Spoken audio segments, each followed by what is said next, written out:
All right, conviction and fear. We experience both in life, and both serve a purpose, both are important.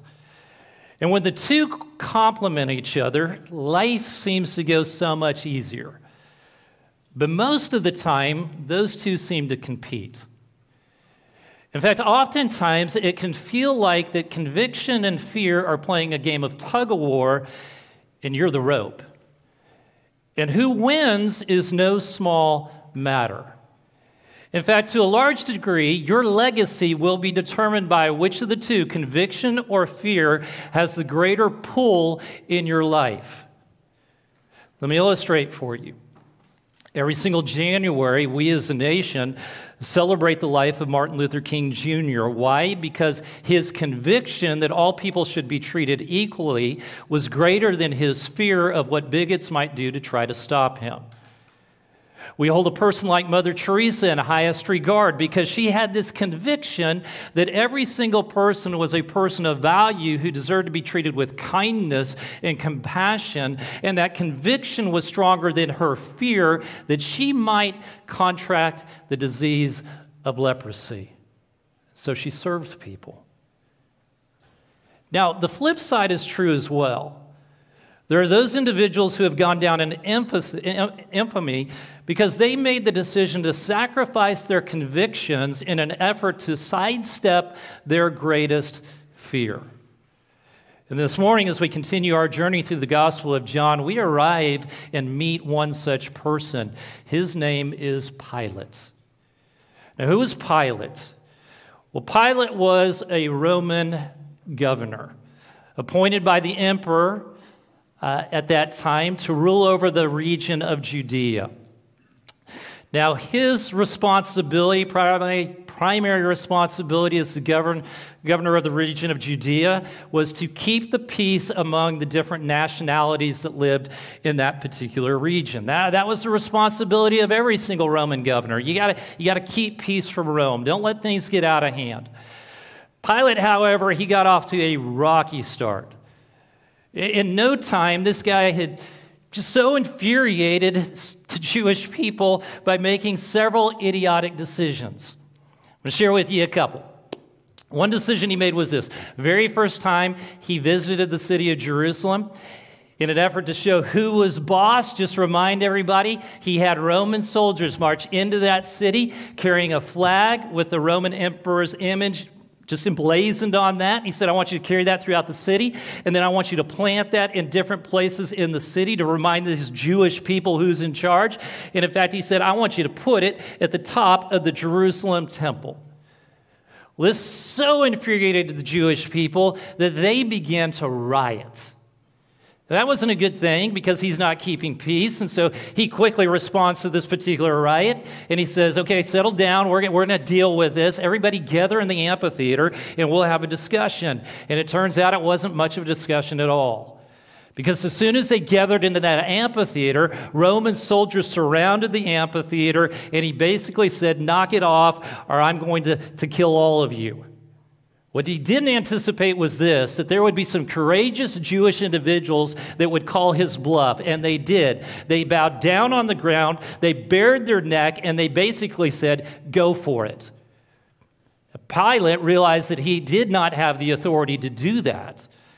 And so at that particular moment, he, and in a sense, Rome, completely lost face. Fast forward a few months.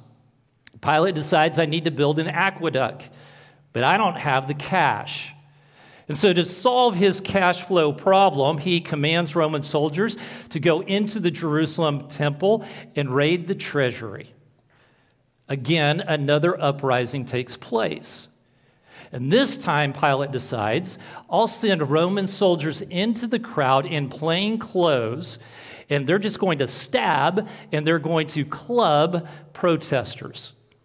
Now, evidently, he believed that they wouldn't realize that these were Roman soldiers that were murdering them. They'd be none the wiser, but believe it or not, the Jewish people figured out we're not dying at the hands of our own. And so this is like pouring gasoline on a fire that's completely out of control. And it was these types of decisions that led to the Jewish people just developing this hatred for Pilate. But at the same time, Rome, they'd about had enough of Pilate. It seemed like every time this guy went to the plate, he would swing and miss. And if he blew it one more time, he was in danger of being called out for good. And Pilate knew that. He knew that he was on thin ice. Now, fast forward to a Friday morning before Passover, early Friday morning. Pilate's in Jerusalem. He's just there to make sure no craziness breaks out over the holiday weekend. When all of a sudden a group of Jewish leaders show up on his doorstep and they're insisting to Pilate, we want you to order the execution of a fellow Jew. They don't particularly care for this man, evidently. And they're insisting that he does this, but Pilate finds the evidence for such an order of execution to be a little bit thin, a little bit weak. And Pilate, he really doesn't want anything to do with this whole particular matter, and so he tries to put it back in their hands. And we read these words in John chapter 18 and verse 31. Pilate said, "Take him yourselves and judge him by your own law," to which the Jewish leaders responded, "But we have no right to execute anyone." True in a technical sense. But everybody who was there knew that if they made the decision to stone Jesus, just as they would do a few months later with a follower of Jesus by the name of Stephen, no Roman official was going to take issue with this. But stoning Jesus for them was not good enough. You say, why not? I mean, dead is dead. Execution, problem eliminated, right? If we just stone him. Here was the real problem. Jesus had gained an immense degree of popularity. You'll recall it wasn't too many days prior that he rode in and people were hailing him as a king, essentially. And so they understand what Pilate understands, what the Jewish people understand, that among some of the local Jews, they hold him in high regard. And so somehow, if they don't handle this in the right way, it can blow up in their face. That they have to find a way to crush his popularity rating and at the same time kill him. And what better way to do that than to manipulate Pilate into making the decision to call for him to be executed by crucifixion? You see, no matter how highly Jesus was regarded at that particular moment, if those individuals looked upon him hanging on a cross, their opinions about him would change just like that.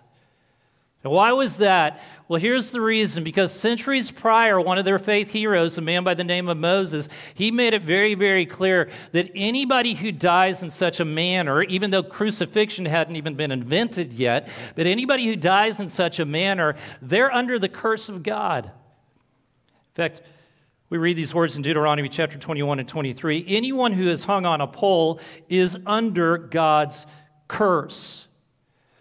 Crucifixion would prove Jesus is a phony. Crucifixion proves that he's just another religious charlatan like so many others who had come before him. This is why they want him to be crucified. But somehow, some way, they've got to convince Pilate to go ahead and make this decision to have him crucified. Now, how are we going to do that? Since blasphemy, which was the real beef with Jesus, wouldn't hold any sway with Pilate, here's what they decided to do instead. They accused Jesus of being one of those individuals that's eyeballing Caesar's throne. They understand Pilate's got to take any threat to Rome seriously. And Pilate does. And so he interrogates Jesus. But he's still not convinced. After spending some time with Jesus and having a conversation, he comes to this realization for himself. Hey, this guy may be a religious leader. He may even think himself to be a king, but he has no interest in taking on Rome. I mean, that's just silly. And Jesus makes it very clear to Pilate when he speaks these words in John chapter 18 and verse 36. My kingdom's not of this world. If it were, my servants would fight to prevent my arrest by the Jewish leaders. But now my kingdom is from another place. Please notice this.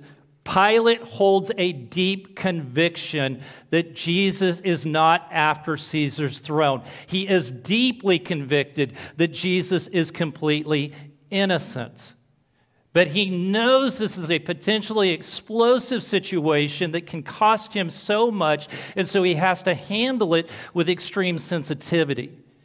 So rather than just throwing the charges out, he goes back to an old tradition, a tradition that basically says this: we're going to release one Jewish prisoner during the time of the Passover festival. And his thinking is this: if I offer to release Barabbas, a guy who is a well-known terrorist, a thief, and just in general a menace to society, or Jesus, who's regarded as a good teacher, as a moral man, who's regarded as a miracle worker, and just a good dude, then this whole thing will just kind of go away. And boy, was he wrong. John chapter 18 and verse 38 through 40, he, speaking of Pilate, went out again to the Jews gathered there and said, I find no basis for a charge against him, but it is your custom for me to release to you one prisoner at the time of the Passover. Do you want me to release the king of the Jews? And they shouted back, no, not him. Give us Barabbas. The crowd cried for Barabbas. But Pilate, he held to his conviction. Jesus didn't deserve to die. He knew it. But in an effort to try to pacify the crowd, he decides, I'll go ahead and punish Jesus. And so this takes place. John 19, verse 1 through 3. Then Pilate took Jesus and had him flogged. For those of you who may not be familiar with what it is to be flogged, it was to be whipped with a long whip that had a bone or rock or glass woven into it. And it was to be whipped 40 times because that was the number that would get you just about to the point of death. The soldiers twisted together a crown of thorns and put it on his head. They clothed him in a purple robe and went up to him again and again, saying, Hail, King of the Jews. They slapped him in the face. And after this punishment concluded, Pilate brought Jesus out before the crowd again. And he spoke these words to them. John 19, 4 and 5. Once more Pilate came out and said to the Jews gathered there, Look, I'm bringing him out to you to let you know that I find no basis for a charge against him. When Jesus came out wearing the crown of thorns and the purple robe, Pilate said to them, Here is the man. That phrase, here is the man, is better translation as behold the man. In other words, look at the man. Look at this man who is almost to the point of being disfigured, at the point of being unrecognizable, at the point of death. Now you tell me, does this man look like he's any threat to Rome? No, obviously no. And so they come back with a second accusation against Jesus. And this time they go with this. This guy claims to be the Son of God, they said.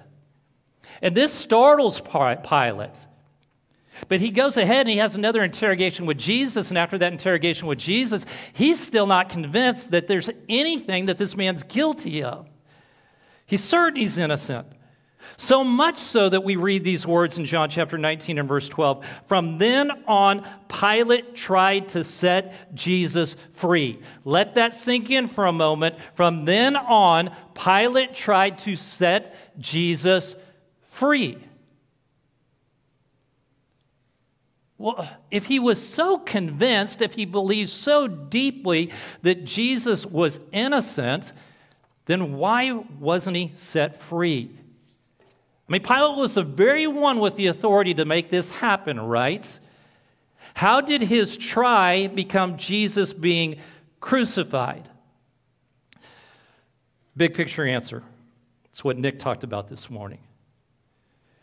It is because God's plan to rescue humanity from sin and death a plan that he put into play the moment that Adam and Eve decided to eat from that forbidden tree, required Jesus to die in this manner. I want us to please realize that Jesus is not a victim. Jesus could have put an end to this at any moment. He was completely in control of this situation from beginning to end. And he made this very clear to Pilate. John chapter 19, verse 10 and 11. Pilate said, "Don't you realize I have power either to free you or to crucify you?" And Jesus answered, "You would have no power over me if it were not given to you from above." He could have put an end to this whole miscarriage of justice at any moment, but because of his love for his Father, and because of his love for you, and because of his love for me, he chose not to. Now, as you continue to read the story, though, and you get to verse 12, you find out that the reason this whole thing went down under the watch of a person who held the conviction that he was completely innocent. John chapter 19 and verse 12, it says, "From then on, Pilate tried to set Jesus free, but the Jewish leaders kept shouting, 'If you let this man go, you're no friend of Caesar. Anyone who claims to be a king opposes Caesar.'" And now Pilate has fear. Fear of being told on. Fear of another uprising taking place. Fear of losing his power. Fear of losing his position. Fear of losing his privilege. Perhaps even fear of losing his life. His fear was greater than his conviction. And that's how an innocent man ends up dying on a cross. We'll say, well, that's a lot of history and a lot of text. What's that have to do with us? Let's just be honest this morning. It's fear that keeps us from living out many of our convictions, isn't it? It's the fear of not being accepted, the fear of missing out, the fear of being inconvenienced, the fear of being uncomfortable. It is the fear that keeps us from doing many of the things that Jesus calls us to do. Having conversations that Jesus wants us to have. Going places that Jesus wants us to go. Of making lifestyles that Jesus demands. It's that fear. And I'm guessing this morning there are some things that you know you need to do. You're convicted to the core of your being. But it's that fear that causes you to keep putting it on hold, to keep putting it on pause. Well, perhaps for some of you this morning, you feel convicted that, as Debbie talked about, maybe that you should be more generous. But it's the fear of coming up short that keeps you from actually putting that into play. For some of you this morning, it may be this conviction that you need to spend less time on social media. But it's the fear of not being in the know, of not being in the conversation, that keeps you from actually taking action. For some of you this morning, it's this conviction that you should be more involved in having faith conversations and talking about Jesus to people. But it's this fear of being ridiculed that keeps you silent. And so you don't say anything. We all have something. We all deal with it. And I want to say this morning that fear is always going to win. Fear will always win. And nothing of significance is going to change until we become just absolutely convicted about one most important truth. A truth that Jesus tried to get Pilate to embrace, but Pilate chose to sidestep it instead. Let's pick up the conversation in John chapter 18 and verse 33 through 38. Pilate then went back inside the palace, summoned Jesus, and asked him, "Are you the king of the Jews?" "Is that your own idea?" Jesus asked. "Or did others talk to you about me?" "Am I a Jew?" Pilate replied. "Your own people and chief priests handed you over to me. What is it you have done?" Jesus said, "My kingdom is not of this world. If it were, my servants would fight to prevent my arrest by the Jewish leaders. But now my kingdom is from another place." "You are a king then," said Pilate. And Jesus answered, "You say that I'm a king? In fact, the reason I was born and came into the world is to testify to the truth. Everyone on the side of truth listens to me." "And what is truth?" retorted Pilate. What is truth? That statement's not a dismissal of absolute truth, but rather it's Pilate making a decision that I want out of this conversation because I don't really have the time to deal with this kind of big question of life right now when all of my aspirations for life are hanging in the balance. I mean, this just isn't convenient for me. It's not the right time, and it's too bad. It's too bad. Because I'm confident if Pilate would have embraced that truth, that Jesus is a king, and he is a king greater than any other king, including Caesar, fear would not have gotten the best of him. And I'm absolutely convinced that today, that those who hold Jesus to be more than just a good person, more than just a victim of some meaningless crime, more than a great teacher, more than a kind friend, more than even a savior. It's those who hold this conviction that he's actually a king. These are the people who act with courage today. These are the people that the conviction wins against the fear. Who's Jesus? Do you believe Jesus is king? Are you allowing him to be the king in your life? You might be thinking, well, that's a great question. I don't have time for that question this morning. I don't have time because I'm too busy. I'm concentrating on graduating from high school or making the team. I'm focused upon my marriage right now. I'm focused upon my career and getting the next promotion. I'm focused upon raising a family. I'm focused on friendships. Folks, Jesus is pressing us this morning just as he did Pilate on that day. You got to make a decision as to who I am going to be in your life. Jesus is not satisfied if we're neutral about him. Jesus is not satisfied if we really like him. Jesus is not satisfied if we hold him in high regard and respect. Jesus demands to be king because that is who he is. He is the king. And the degree to which we hold this conviction will determine the direction and impact of your life. Will you live a passive life, maybe a cowardly life, or will you live an active life, a heroic life? It comes down to this decision: who is Jesus in my life? Now, there are a couple of convictions that you can hold about King Jesus that I want to share with you this morning. Number one is this: King Jesus is trustworthy. He's trustworthy. Boy, it's hard to trust people these days, isn't it? Especially people in power. And it seems like politicians and CEOs, and perhaps in too many cases even pastors, they only adhere to truth as long as it benefits them and their own agenda.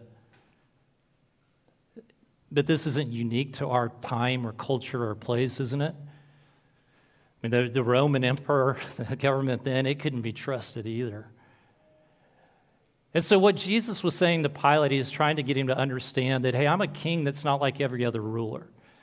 I don't play fast and loose with the truth.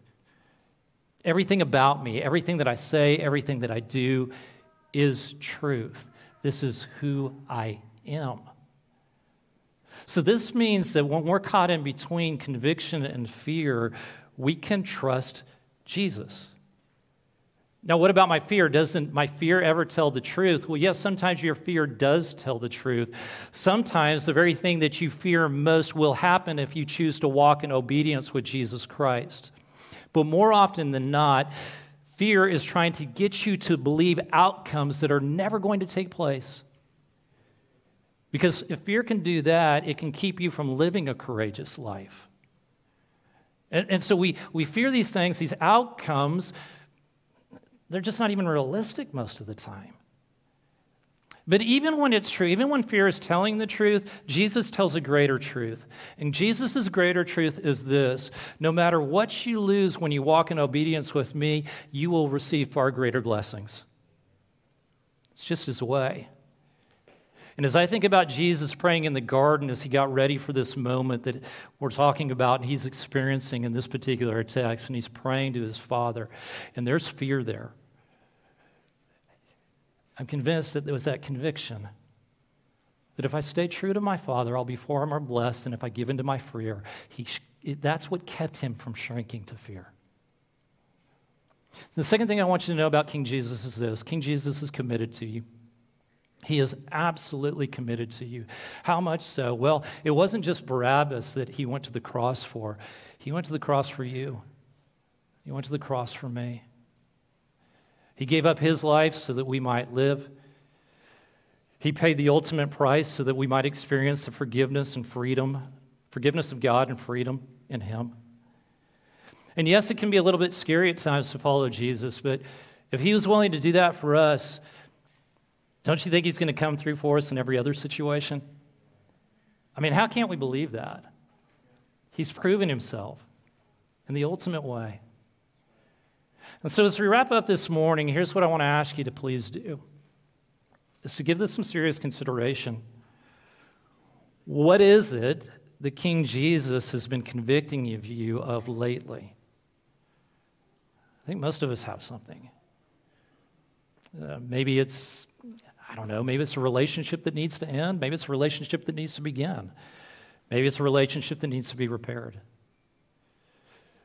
Maybe it's to give something up. Maybe it's to take a ministry on. Maybe it's to get honest about what's the past has been in your life and how that's affected your behavior and who you are today. You think, man, that's scary stuff. I mean, yeah, I feel like conviction, but if I start digging into some of that stuff, oh boy, that's really scary. I know. But it's time for us to stop putting these things off and to live by our conviction and follow King Jesus. And so for me personally, here's how it played out this week. I've been convicted for a long time. I bring it up and I go back and forth about social media and Twitter. There's part of me that likes to get on Twitter and read all about what's happening in the world, and I follow a lot of things about sports, and I follow some things about politics, very few things. It's only by accident. And I follow a lot of different theological discussions and churches and things like that. And by and large, when I get done reading all the stuff and all the responses from all the sides, I just feel bad. I feel bad more often than not. And I've had that conviction for a long time that this isn't really healthy for you, Sean. But there was this fear inside of me that I wouldn't be in the know. Like, people would know things that I didn't know, and they'd be having conversations that I couldn't be involved in, and I'd miss out on some really funny memes that I could send to people, and all this was going on. And so this morning before coming on here, I deleted my Twitter account. It's gone. Yeah, don't clap. We'll see how long I stick to it, okay? But I feel convicted this morning, all right? So now that's a silly suggestion, right? There's some bigger things in my life I need to deal with probably that fear's still got a grip on me, but it's a start. So wherever you can start today, start by saying yes to King Jesus somewhere, some way.